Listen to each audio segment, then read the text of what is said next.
from Beijing. Thank you for being here with us, Nathan. I know it's been a crazy time since winning, fresh off both of those medals at the Olympics. Let's start with one word from you to describe your time in Beijing. Thanks for having me. If to describe Beijing in one word, I would just have to say fun. It was a crazy, crazy month, but I had fun the whole time. I love that, fun. I think with all the pressure, sometimes that's maybe harder or easier said than done. I'm glad that you had fun doing this, and it was fun for us as well. When you go back to that gold medal winning skate in a short program, not only did you win gold, but you set a world record. That score, 113.97. For those who are not familiar with those numbers, Nathan, can you give us some context into just how good that score was?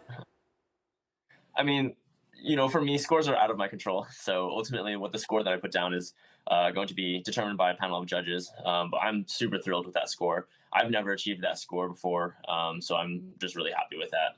Yes. So even for you at lower levels, you've never scored that high.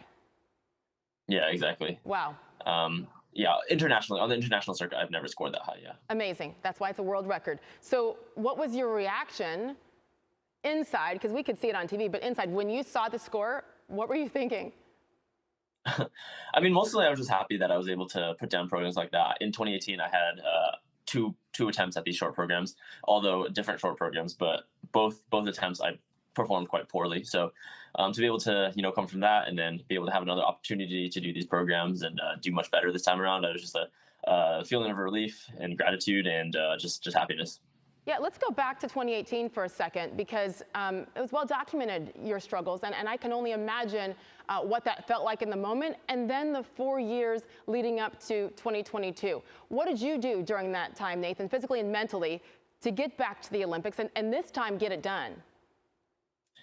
It was definitely a great learning experience, 2018. Although it didn't go the way that I wanted to, I certainly gained a lot of experience, figured out how to sort of train better, how to prepare my mind better, and just be able to attack an Olympics with a fresher perspective. Did I read somewhere that you hired coaches, like psychological coaches, and just to help you deal with all of that, the difficulty to move past it, and then to prepare you better for this? Is that right? Yeah, so I started working with a mental performance coach, a sports psychologist, and it was very useful, I think, over the past period of time, just giving me techniques to stay calm, collected, and just recognize, how great, how much gratitude I should have, and how lucky I am to have these opportunities. And I think just having that mindset was really helpful. Yeah, I like that word, gratitude, despite all that pressure. Let's go back to when you were a baby. You were 3 years old when you started skating, right? When, Nathan, did you realize that you had the talent to do what you've done?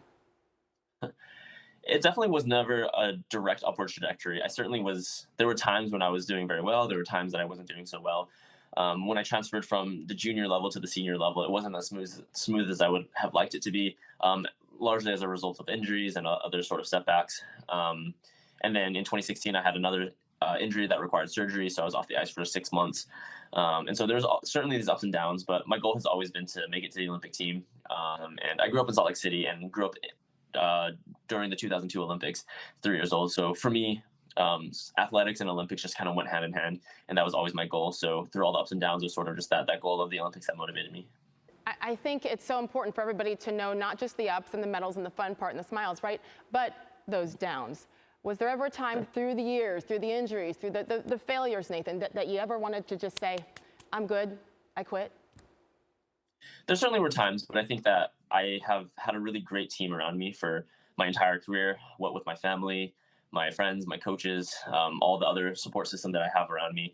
It just gets me through the tough times. And I think, no matter what, everyone needs, like a shoulder to cry on and people to help support you when things are not great. And I certainly had that, and it helped me a lot to achieve the goals that I set out for myself. Yeah, it does seem like you have an incredible team. And on that note, I saw yesterday when you were on the Today Show, they surprised you with your mom coming on live TV with bringing the pizza to you, because apparently that's what you miss the most, living in New Haven, Connecticut, Yale. Pizza's kind of a big deal. So mom rolls in the pizza. That's the first time you'd seen her since before you left for Beijing, Nathan?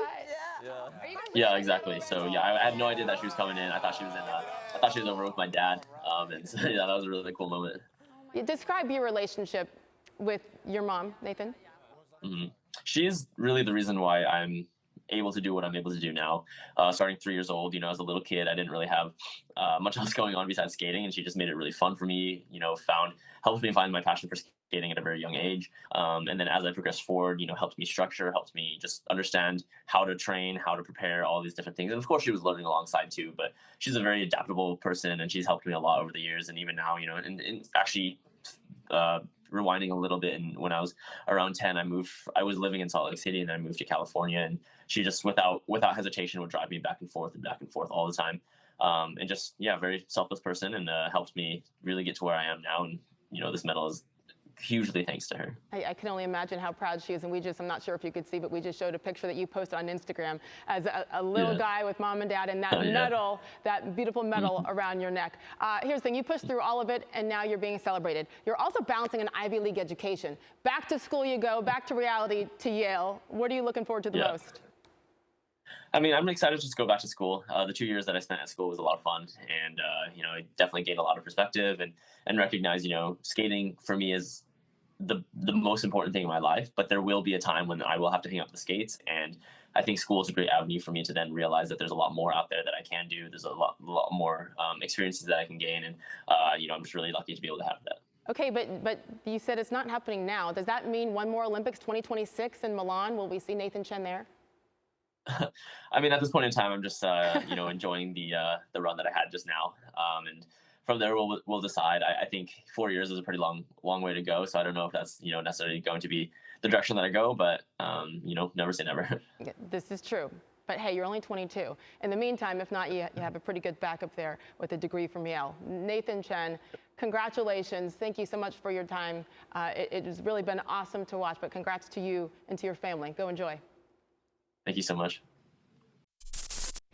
Thanks for watching ESPN on YouTube. For live streaming, sports, and premium content, subscribe to ESPN+.